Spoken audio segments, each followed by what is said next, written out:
Bonjour, bienvenue sur cette chaîne où toutes les semaines je vous propose des trucs et astuces en carterie et en scrapbooking pour que vous ne soyez jamais à court d'idées pour faire plaisir autour de vous et vous amuser. Certains d'entre vous qui pratiquent le scrapbooking et la carterie depuis un certain temps savent ce que c'est que d'être envahi sous les chutes de papier.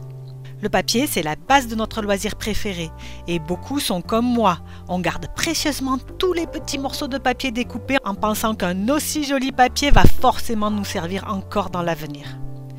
Puis vient un moment où il ne nous reste que des mini chutes et nous sommes super tristes de devoir nous en débarrasser. Je vous propose aujourd'hui de ne pas jeter ces chutes de papier, mais de les utiliser avec une technique qui s'appelle le color blocking.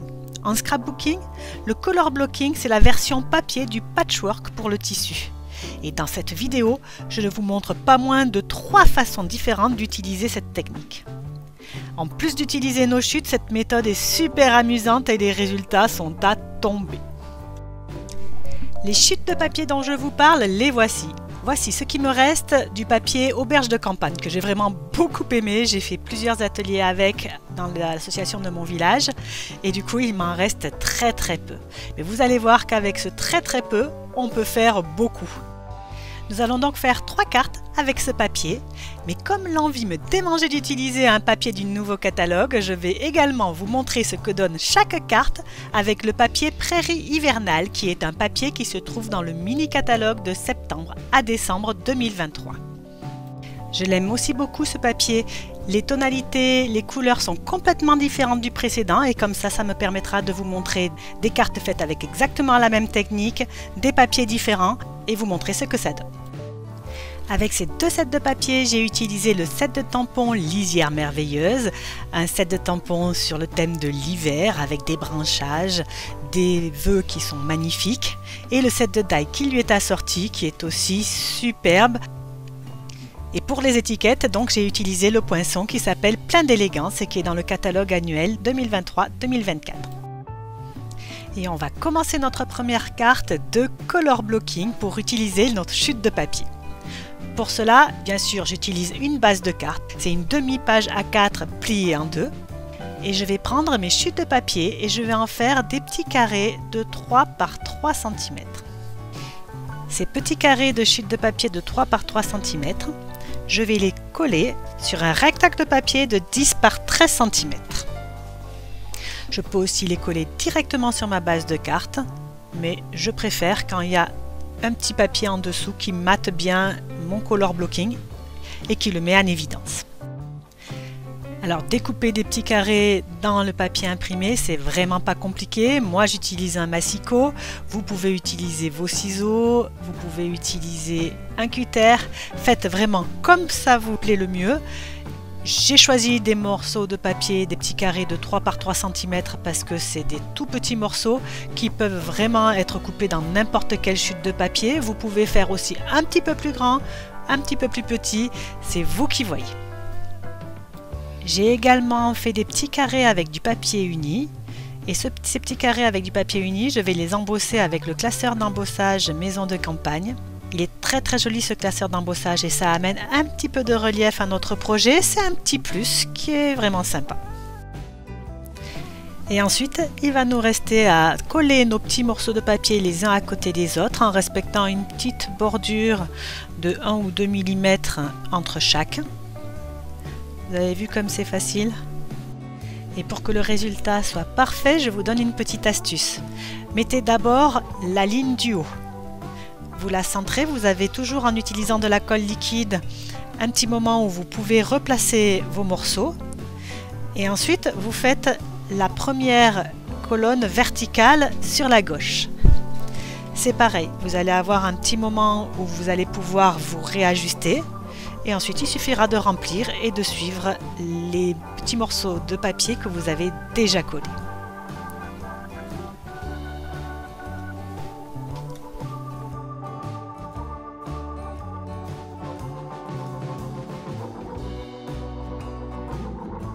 Et une fois ce fond de carte en color blocking terminé, vous n'aurez plus qu'à décorer. Pour ça, j'ai découpé dans du papier coloré ou blanc des feuillages. j'ai utilisé une étiquette. Et comme mon étiquette est couleur bleu foncé, bleu nuit, je vais embosser le vœu avec de la poudre à embosser blanche. Je tamponne donc mon vœu sur l'étiquette avec de la Versamark, une encre transparente collante. Puis je verse ma poudre à embosser dessus et je chauffe pour que ma poudre à embosser fonde et donne ce joli rendu complètement visible sur un fond foncé. Pour un petit peu plus de texture sur ma carte, je mets un ruban. Vous savez comment j'aime les rubans. Je peux ensuite coller mon fond de carte sur ma base de carte et ensuite décorer mon étiquette avec les feuillages que j'ai découpés.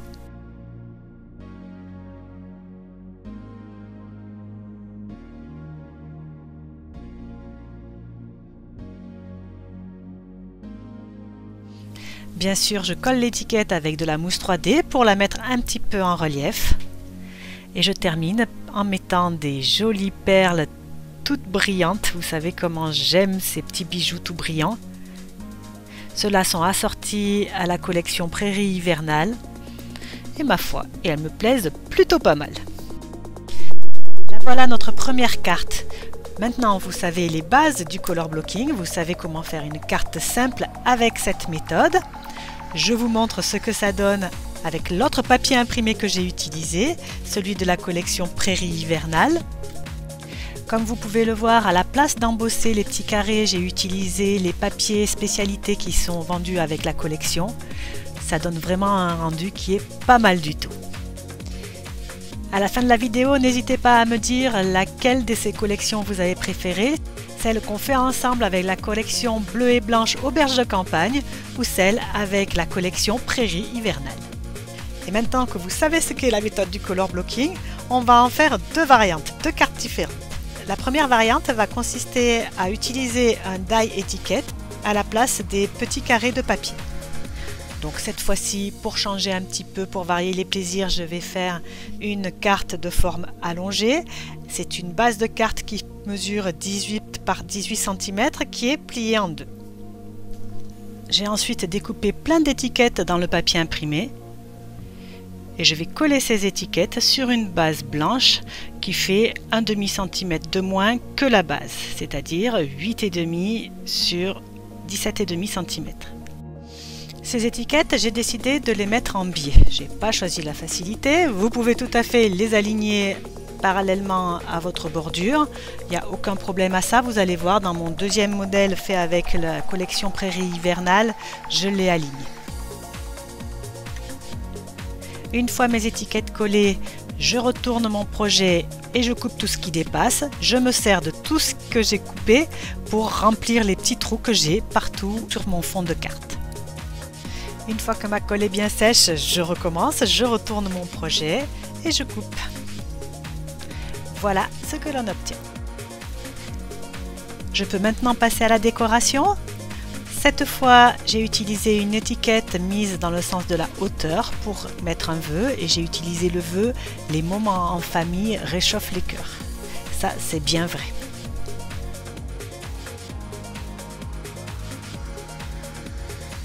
Une fois mon étiquette collée bien au centre, je vais rajouter un petit morceau de ficelle pour faire un nœud, toujours mes petits bijoux, toujours mes petites découpes, et ma carte sera terminée.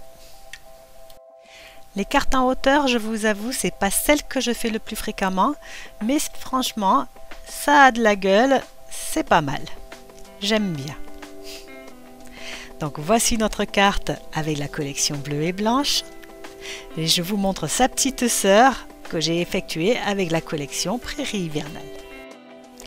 Deux modifications par rapport au modèle précédent. Là, j'ai mis les étiquettes de façon parallèle à la bordure et j'ai mis cette carte en format paysage et non plus en format portrait. Passons maintenant à la seconde variante. Pour celle-ci, nous avons besoin d'un carré de papier brouillon, c'est du papier imprimante, de 9 par 9 cm. Puis nous allons tailler des carrés dans les chutes de notre papier imprimé de 3 par 3 cm. Comme dans la première partie de cette vidéo, c'est exactement les mêmes. Cette seconde variante, je l'ai vue sur la chaîne d'une scrapeuse néo-zélandaise que j'adore et qui s'appelle Jackie Williams. Je vous mets le lien vers sa chaîne dans la barre de description, vous allez voir, elle est top. Je vais ensuite coller mes carrés les uns à côté des autres sur mon papier brouillon. Je les mets vraiment les uns à côté des autres sans mettre de petites bordures entre chacun. Vous avez vu, comme tout à l'heure, j'ai découpé des carrés de 3 par 3 cm dans du papier uni que j'ai embossé. Ça donne un petit peu plus de texture. Je trouve que c'est un petit peu plus joli, mais bien sûr, ça n'est pas obligatoire. Et voilà ce que l'on obtient, un grand carré de 9 par 9 cm qui est composé de 9 petits carrés. C'est maintenant que ça va devenir intéressant. Ce carré de 9 par 9 cm, on va le couper à 4,5 cm. Ensuite, on va le retourner d'un quart de tour et on va encore là le couper à 4,5 cm. Ça va nous donner 4 carrés qui sont faits de la même façon, mais bien sûr qui sont composés différemment avec du papier imprimé complètement différent. Et c'est ces 4 papiers que vous allez pouvoir agencer comme vous le souhaitez sur un nouveau rectangle de 10 par 10 cm. Et les possibilités sont multiples et ça nous donne vraiment un petit twist très très sympathique. Alors, qu'est-ce que vous en pensez? C'est pas mal, hein? Et ce carré décoré, il va nous suffire de le mettre sur une base de cartes et de décorer le tout comme nous l'avons déjà fait pour les 2 premières cartes. Voilà ce que ça va donner. Je vous montre juste combien il me reste de petits morceaux de papier. Donc ces morceaux sont trop petits pour les garder, c'est ce que je vais jeter. Et voici ce qui me restera, je peux encore faire plein de cartes avec ça. Et la carte que vous attendez tous, c'est celle que j'ai faite avec la collection Prairie hivernale sur le même modèle. Sur celle-ci, j'ai placé l'étiquette en hauteur, donc en format portrait plutôt qu'en format paysage. J'ai embossé le fond avec un joli classeur d'embossage qui donne l'impression d'un vieux mur de briques. Et j'ai mis un ruban alors que je ne l'avais pas fait tout à l'heure. Donc c'est une carte un petit peu plus complète, un petit peu mieux finie que l'autre, un petit peu plus difficile aussi, mais c'est exactement la même méthode du color blocking. Une fois qu'on a commencé, on ne peut plus s'arrêter. Notre vidéo touche à sa fin, c'est le moment de se dire au revoir pour cette semaine. J'espère que vous avez aimé cette vidéo, que cette technique vous sera utile pour utiliser vos tout petits bouts de papier. Si c'est le cas, n'hésitez pas à mettre un pouce en l'air, à commenter, à vous abonner ou à partager cette vidéo. Vous savez que ça me fait super plaisir d'augmenter notre communauté, j'adore ça. Je vous retrouve la semaine prochaine pour un nouveau tuto scrapbooking ou carterie. En attendant, surtout scrapez bien. Au revoir.